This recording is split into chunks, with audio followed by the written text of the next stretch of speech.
There was a moose sighting at the Portland Public Library last week. Brian Knobloch tracked down humorist Mike Harris to get the story. So Mike, moose are on the loose here at the Portland Public Library tonight. What's going on? Well, once a month on the second Wednesday of every month, we gather in the Rhines Auditorium here at the Portland Public Library, and we have a story swap from 7 to 8. We have open mic, so anybody's welcome to come and tell a short story. And then there's a break for announcements, and then a featured storyteller each month goes on between 8 and 8:45 or so. And what is Moose? Moose, the main organization of storytelling enthusiasts.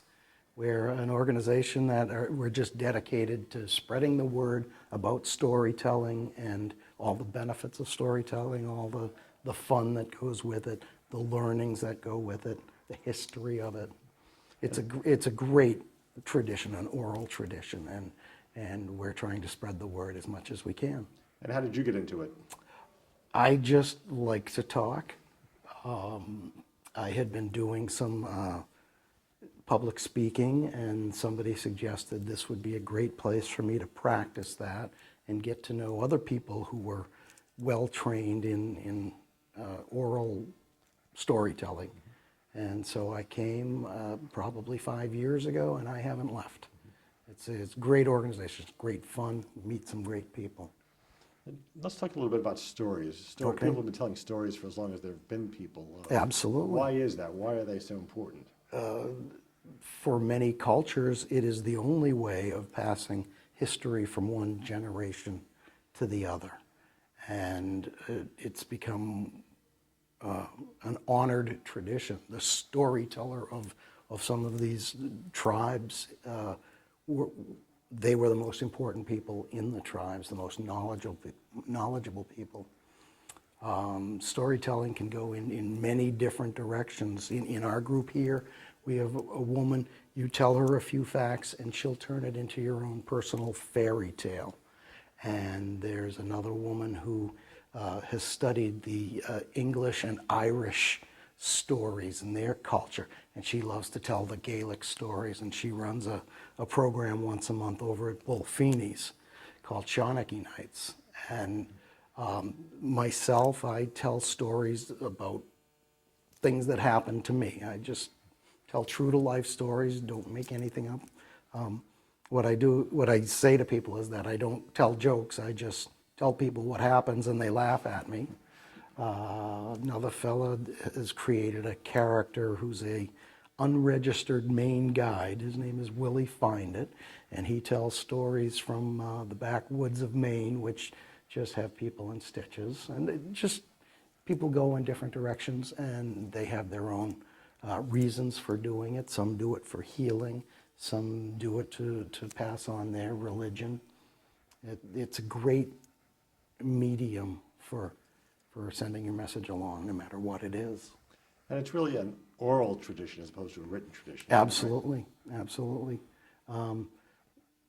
There was a time here where people started bringing in stories and they were reading them. And we kind of said, let's not make it a story reading club, let's make it a storytelling club. So people come here with stuff they're working on.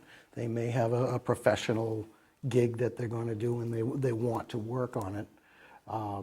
But it's a place to learn, it's a place to practice, but it is the telling and it's not the writing. Although the writing is the key part of the telling, we dedicate this to the storytelling part of it. So in this world of tweets and Twitters and that sort of thing and Facebooks and everything is sort of written in text and visual, there's still a need for the oral history and oral telling, do you think? Absolutely. There are people out there who don't know how to tweet or Twitter. I don't know. My son can do it. Get me a 12-year-old kid. I can't make head nor tails of it. And this is my preferred method of communication. And there's a lot of people like that. Okay, Mike, here we are. Tell me a story. Okay.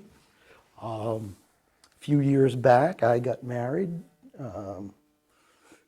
and we had just come back from the honeymoon, and I was moving into my wife's apartment in Biddeford, and my first week, one of my first assignments was to go to the dump. And so I put the trash in the car, and I drove to where I thought the dump was, and it wasn't there. Alex's Pizza was there. So I called my wife on my cell phone, and I said, "Where's the dump?" Now, the correct answer to that question is on Hill Street out beyond the middle school. But that's not what she said. She said, "Where are you now?" Now, what does that tell me? She doesn't want to tell me where the dump is. She wants to tell me how to get there. I have married a control freak. Well, once I finally accomplished my task, I went home and I confronted her about controlling my actions. But she cleared it up for me. You see, when I called her, she came to the realization that she had married an idiot, and she just wanted to know how dumb I was. So there was no control there, and we worked that out, and we're living happily ever after. Mike, a proud member of Moose. Thank you very much. Thank you.